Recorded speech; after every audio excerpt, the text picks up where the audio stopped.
அருந்துண்டாற்றிய தமிழக அந்தணர்கள்ல இன்றைய தினம் நாம் பார்க்க போகிற அந்தணர் உரையாசிரியர் பரிமேலழகர். பரிமேலழகர் அப்படிங்கிற பேரு தெரியாதவங்க யாருமே இருக்க முடியாது. ஏன்னா நம்ம சின்ன வயசுல நம்முடைய பள்ளி பருவத்தில இருந்தே படிச்சிருப்போம்.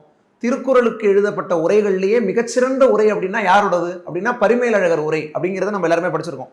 அப்படிப்பட்ட பரிமேலழகர் அருந்துண்டாற்றிய தமிழக அந்தணர்களுடைய பட்டியலில் அவருடைய பெயரும் இடம்பெற்றிருக்கு அப்படிங்கிறது எவ்வளோ பெரிய ஒரு சிறப்பு வாய்ந்த ஒன்று. 8 தொகை நூல்களில் ஒன்றா இருக்கக்கூடிய பரிபாடலுக்கும் திருக்குறளுக்கும் உரை எழுதியவர் தான் பரிமேலழகர்.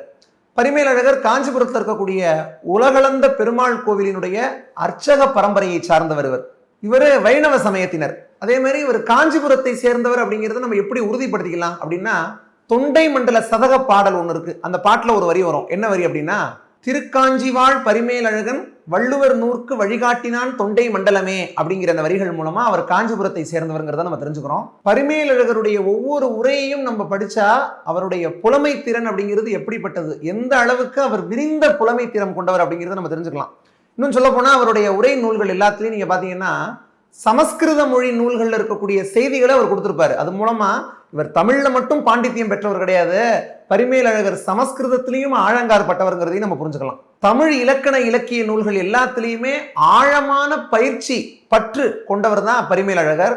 ஒப்புயர்வற்ற இலக்கிய உரைகாரர் அப்படின்னு நடுநிலை அறிஞர் பெருமக்கள் எல்லாராலையும் பாராட்ட பெறுபவர் தான் பரிமேலழகர். திருக்குறளுக்கு உரை எழுதிய பரிமேலழகர் வேறு எதிலெல்லாம் ஈடு இணையற்றவராக திகழ்கிறார் அப்படின்னா, அதிகார முறை வைப்பு கூறுதல், சொற்களுக்கு பொருள் விரித்தல், அதற்கு தகுந்த மேற்கோள் காட்டுதல், விளக்க உரை தருதல், தக்க வரலாறுகளை காட்டி செல்லுதல் அப்படின்னு பல விஷயங்களில் ஈடு இணையற்றவராக திகழ்ந்தார். பல்வேறு நூல்களுக்கு தமிழ்ல பல்வேறு உரையாசிரியர்கள் வந்திருந்தாலும் திருக்குறளுக்கு பரிமேலழகர் எழுதிய ஒரு உரையை போன்ற ஒரு மிகச்சிறந்த ஒரு உரையை பார்க்கவே முடியாது. அது எங்கேயுமே கிடையாது அதுக்கு இணையான ஒரு உரை அப்படின்னு எவ்வளவோ பேர் சொல்லியிருக்காங்க. உதாரணத்துக்கு சொல்லணும்னா ஒருத்தர் சொன்னதை சொல்லலாம். தஞ்சை பல்கலைக்கழகத்தினுடைய துணைவேந்தராக இருந்த தமிழ் பேராசிரியர் சி பாலசுப்ரமணியன் அவர்கள் தன்னுடைய தமிழ் இலக்கிய வரலாறு அப்படிங்கிற நூல்ல, அது ஒரு ஆராய்ச்சி நூல், அந்த நூல்ல பரிமேலழகர் உரைக்கு நிகரான ஒரு உரை திருக்குறளுக்கு வேற எதுவுமே கிடையாது அப்படின்னு வியந்து சொல்லியிருக்காரு. திருக்குறள் உரைகள்லேயே பரிமேலழகருடைய உரை தான் சிறந்தது அப்படிங்கிறதுக்கு ஒரு